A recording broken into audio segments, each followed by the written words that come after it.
नमस्कार, श्री स्वामी समर्थ. कसे आहात सर्वजण? तर अमावस्या म्हणजे आपल्या पितरांना खुश करण्यासाठीचा हा दिवस असतो. प्रत्येक अमावस्येला आपण आपल्या घरामध्ये काही विशिष्ट सेवा किंवा विशिष्ट उपाय केल्यानंतर आपल्याला ह्याचा खूप सकारात्मक परिणाम जाणवतो. त्यामुळे या छोट्या छोट्या गोष्टी फार महत्त्वाच्या असतात आणि ह्या केल्याने आपल्या घरामध्ये खरंच खूप सुख शांती नांदते. सर्वात अगोदर तर मी एका बादलीमध्ये पाणी घेतलेलं आहे. आता ह्याच्यामध्ये हे जे जाडं खडं मीठ असतं ना, ते घालायचं आहे. जाडं मीठच वापरायचं आहे, शक्यतो बारीक मीठ घ्यायचं नाही आहे. आणि सोबतच आपल्याला चिमूटभर किंवा अर्धा चमचाभर जी आहे ती हळद लागणार आहे. आता पाण्यामध्ये हे जे खडं मीठ आहे ते आपल्याला घालायचं आहे आणि जी हळद आहे ती चिमूटभर घालायची आहे. आणि आता ह्या पाण्याने आपल्याला संपूर्ण घर जे आहे ते स्वच्छ पुसून घ्यायचं आहे. आपला मुख्य प्रवेशद्वार जो असतो म्हणजे बाहेरचा पॅसेज, त्या पॅसेजमध्ये सुद्धा आपण ह्या पाण्याने लादी जी आहे ती स्वच्छ पुसून घ्यायची आहे. ह्याने आपल्या घरामध्ये असलेली नकारात्मक ऊर्जा पूर्णपणे बाहेर जाण्यास मदत होते. त्यामुळे प्रत्येक अमावस्याला तुम्ही हा जो उपाय आहे तो नक्की करू शकता. हे जे उपाय आहेत हे उपाय केल्याने आपल्या घरातील जे वास्तुदोष आहेत ते कमी होण्यासाठी मदत होते. त्यानंतरचा उपाय म्हणजे आपल्या गॅस शेगडीची जे आहे ते स्वस्तिक काढून त्याच्यावरती हळदी, कुंकू, अक्षता आणि फूल वाहून पूजा करायची आहे. आपली गॅस शेगडी म्हणजे साक्षात अन्नपूर्णेचा वास असतो. त्यामुळे आपल्याला ह्या गॅस शेगडीची मनोभावे पूजा करायची आहे.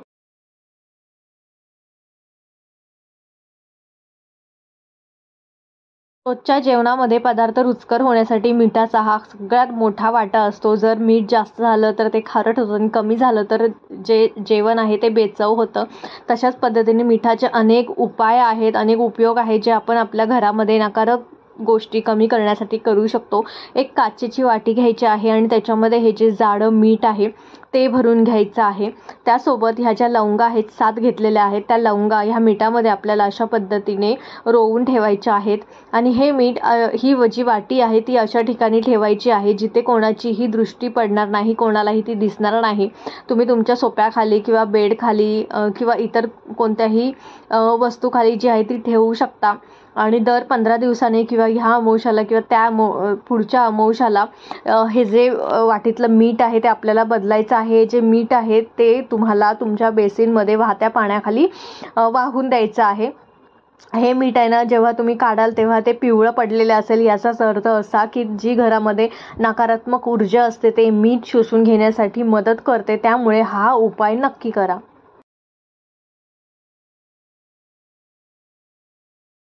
अमावस्येच्या दिवशी आपल्या दाराबाहेर म्हणजे आपल्या पॅसेजमध्ये आपल्या पितरांसाठी आपल्याला एक दिवा लावायचा आहे. त्यासाठी मी इथे मातीचा दिवा घेतलेला आहे आणि अशा पद्धतीच्या वाती घेतलेल्या आहेत. तर आपल्याला ह्या 2 अशा पद्धतीने वाती घ्यायच्या आहेत आणि अशा प्रकारे ठेवून चारही बाजूने ह्याची टोकं येतील ह्याची काळजी घ्यायची आहे. म्हणजे आपल्याला चौमुखी दिवा करायचा आहे. अशा पद्धतीने ठेवायचं आणि ह्याच्यामध्ये आपल्याला फक्त आणि फक्त राईचं तेलच जे आहे ते वापरायचं आहे. तुम्ही ह्याच्यामध्ये थोडेसे काळे तीळ सुद्धा घालू शकता, पण मी हा जो दिवा आहे तो सिंपल असाच लावते. इकडे मी ह्याचं जे राईचं तेल आहे ते घेतलेलं आहे आणि आता हा जो दिवा आहे तो आपल्याला लावून घ्यायचा आहे.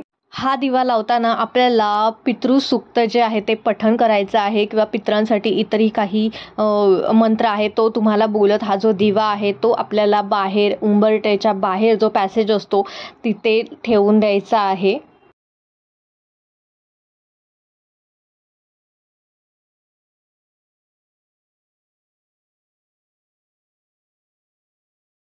अजून एक मातीचा छोटासा दिवा आपल्याला घ्यायचा आहे आणि ह्याच्यामध्ये एकच वात आपल्याला घालायची आहे अशा पद्धतीने. आणि ह्या दिव्यामध्ये सुद्धा आपल्याला राईचं तेलच घालायचं आहे. इतर कोणतंही तेल शक्यतो वापरू नका. राईचं तेल मी घालते ह्याच्यामध्ये. आणि हा दिवा जो आहे तो आपण आता लावून घ्यायचा आहे. आणि हा दिवा आपल्याला आपल्या पाण्याजवळ ठेवायचा आहे. म्हणजे जिथेही तुम्ही पिण्याचं पाणी ठेवता तिथे ठेवून द्यायचं आहे. जर तुम्ही पिण्याचं पाणी भरून ठेवत नसाल तर आपला जो किचन ओटा आहे तिथे तुम्ही हा जो दिवा आहे तो ठेवून द्यायचा आहे.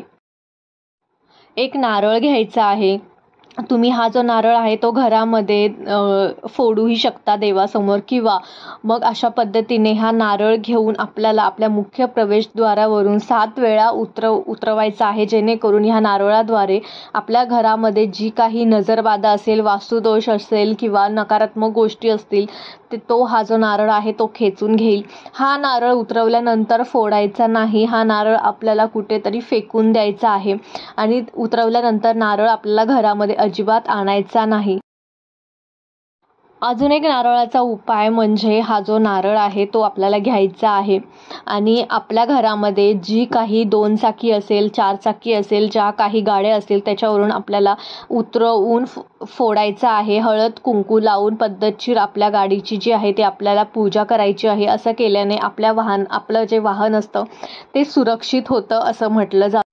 अजून एक मातीचाच दिवा घ्यायचा आहे. ह्या दिव्यामध्ये सुद्धा आपल्याला राईचं तेलच घालायचं आहे आणि ह्याच्यामध्ये थोडेसे काळे तीळ घालायचे आहेत. सध्या माझ्याकडे काळे तीळ नव्हते त्यामुळे मी याच्यामध्ये घातलेले नाही आहेत. हा दिवा आपल्याला लावायचा आहे आणि तो नेऊन ठेवायचा आहे पिंपळाच्या झाडापाशी. होय, पिंपळाच्या झाडापाशी हा जो दिवा आहे तो आपल्याला नेऊन ठेवायचा आहे आणि पिंपळाच्या झाडाला आपल्याला 11 प्रदक्षिणा घालून जे पितृसूक्त आहे ते आपल्याला इकडे म्हणायचं आहे. तुम्हाला पाठ नसेल तर तुम्ही गुगलला सुद्धा हे जे सूक्त आहे ते तुम्ही म्हणू शकता.